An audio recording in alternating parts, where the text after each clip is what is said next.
आशा कर्मियों ने 8 सूत्रीय मांगों को लेकर विरोध प्रदर्शन किया। शुक्रवार को इस्लामपुर बस टर्मिनस से निकली रैली शहर के अलग अलग इलाकों में परिक्रमा करने के साथ साथ विभिन्न सरकारी दफ्तरों के सामने विरोध प्रदर्शन किया। आशा वर्कर्स यूनियन की डिस्ट्रिक्ट प्रेसिडेंट माधवी लता पाल ने कहा कि हम आज कुल 8 मांगों को लेकर अलग अलग सरकारी संस्थानों के सामने प्रोटेस्ट प्रोग्राम कर रहे हैं। उनकी मुख्य मांगों में न्यूनतम वेतन बढ़ाकर 15,000 रुपये करने और इंसेंटिव अलाउंस समेत सभी तरह का बकाया पेमेंट करने के साथ साथ काम करते समय मरने वाली आशा वर्कर्स के परिवार को 5 लाख रुपए का पेमेंट करने की मांग समेत 8 सूत्री मांगों को लेकर उन्होंने विरोध प्रदर्शन किए हैं।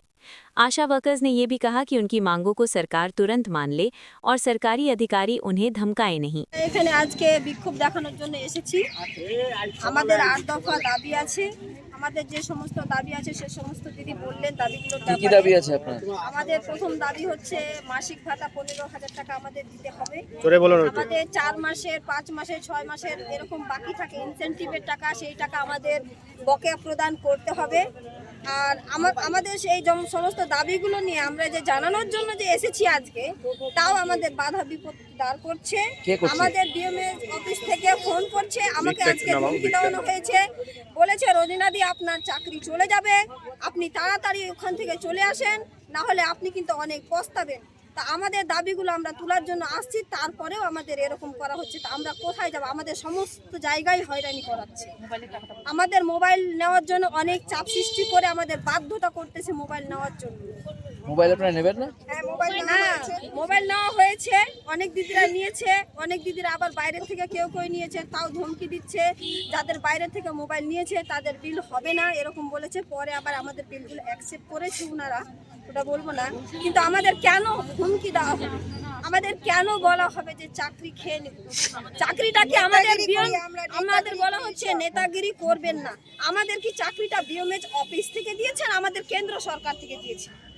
আমাদের এইভাবে হয়রানি কেন করবে তারা? এখন আপনারা কি চাচ্ছেন? এখন জানতে চাচ্ছি কি চাই আমাদের সমস্ত দাবিগুলো মানতে হবে সরকারকে, আর আমাদের এরকম যেন হয়রানি না করা হয়। আমাদের এটাই দাবি যে আমাদের সমস্ত টাকা যেন ভাগে ভাগে না দেওয়া হয়। ইনসেন্টিভ আমরা কয় টাকা বেতন পাই? আমরা মাত্র 5,250 টাকা বেতন পাই। এতে কি হবে?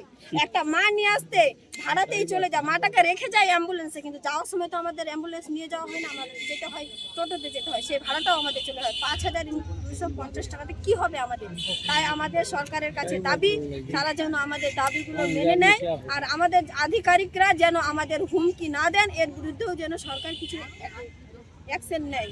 এটা বলে আমার নাম রোজিনা খাতুন, আমি হচ্ছি ইলুয়াবাড়ি সাব সেন্টারের আশাকর্মী, আর ইসলামপুর ব্লকের আন্ডারে আমি কাজ করি। এই বলে আমার বিষয় এই ডেপুটেশন। আমাদের পশ্চিমবঙ্গ আশাকর্মী ইউনিয়নের পক্ষ থেকে আমরা গত 23 তারিখ থেকে কর্মবিরতি ডাক দিয়েছি রাজ্য জুড়ে। আশাকর্মীদের বেতন বৃদ্ধি, ন্যূনতম বেতন আমরা রাজ্য সরকারের কাছে 15,000 টাকা বলেছি, এবং ইনসেন্টিভে দিনের পর দিন বাকি এক একটা মেয়ের পিছনে 60-70 হাজার টাকা করে সমস্ত বাকি পড়ে আছে, সমস্ত বকে আমাদের দিতে হবে। এই রকম 8 দফা দাবি নিয়ে আমরা এই ধর্মঘটটা করছি। ফলে এই ধর্মঘটটা রাজ্য জুড়েই হচ্ছে। আজকে বিভিন্ন জেলায় জেলায় সিওমইজ ঘেরাও হচ্ছে এবং বিওমইজ ঘেরাও হচ্ছে। আমরা গত পরশুদিন আমরা জেলায় প্রোগ্রাম করেছি এবং আজকে আমাদের ব্লকে ব্লকে প্রোগ্রাম করছি। কত দফা দাবি আপনাদের? আমাদের 8 দফা দাবি। বলছি যে মানে বিএমএস এখানে সুপার স্পেশালিটিতে কেন? আমরা এখানে বিক্ষোভ দেখাতে এসেছি। ইসলামপুর শহরের সমস্ত প্রতিষ্ঠানে আমরা বিক্ষোভ দেখাচ্ছি। প্রতিষ্ঠানে আমরা বিডিও অফিসে দেখালাম, আমরা হাসপাতালে দেখালাম, যেহেতু আমরা হচ্ছে এখানে মা নিয়ে আসি এবং মা নিয়ে এসে অনেক ধরনের সমস্যা সৃষ্টি হয়, মায়েদের উপরেও টর্চারিং হয় এখানে। ফলে অনেকেই হাসপাতালে আসতে চায় না, এবং একটা গ্রামীণ মাকে হাসপাতালে নিয়ে আসাটা কত যে কঠিন সেটা আপনারা নিজেরা বুঝতে পারেন। ফলে এইখানেও অনেক সমস্যা আছে, ফরম্যাটের সই নিয়ে আমাদের সমস্যা আছে, 4 নম্বর ফরম্যাট। ফলে নানান সমস্যা নিয়ে সই আছে, মানে সমস্যা আছে। এবং পাশাপাশি আমরা এসডিও অফিসে গিয়ে বিক্ষোভ দেখাবো, অবস্থান বিক্ষোভ করব ওখানে।